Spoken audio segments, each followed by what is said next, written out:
সমাবেশে উপস্থিত হওয়ার জন্য আন্তরিকভাবে আপনাদের প্রতি কৃতজ্ঞতা এবং আল্লাহর শুকরিয়া আদায় করছি। আলহামদুলিল্লাহ।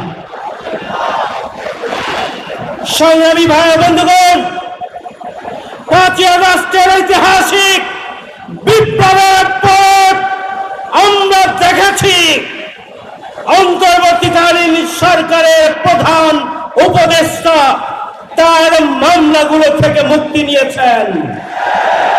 আইন উপদেষ্টা তার মামলা থেকে মুক্তি নিয়েছেন, অথচ দীর্ঘ 14 বছর যাবৎ অন্যায়ভাবে মিথ্যা মামলা মাথায় নিয়ে, ফাঁসির দড়ি মাথায় নিয়ে, গলায় নিয়ে যিনি মানবিক জীবন যাপন করছেন, আমরা আজকে জিজ্ঞাসা করতে চাই কোন কারণে বাংলাদেশের জীবিতদের মধ্যে সবচেয়ে নিপীড়িত মজলুম জননেতা এটিএম আজহারুল ইসলামকে মুক্ত দেওয়া হলো না?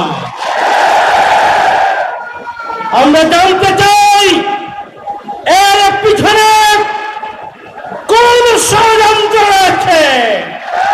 আমরা ধৈর্য ধরেছি 6 মাস 10 দিন, আমরা রাজপথে আসি নাই। আমরা ছিলাম অন্তর্বর্তীকালীন সরকার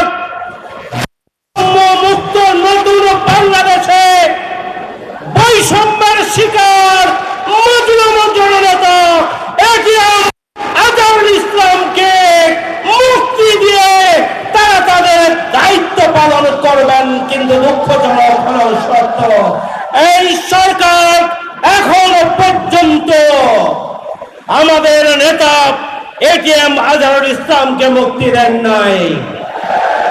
আজকের এই সমাবেশ থেকে আমরা অবিলম্বে এটিএম আজহারুল ইসলামের মুক্তি চাই। আমরা জামায়াত ইসলামী বাংলাদেশের নিবন্ধন আমরা ফিরে পেতে চাই।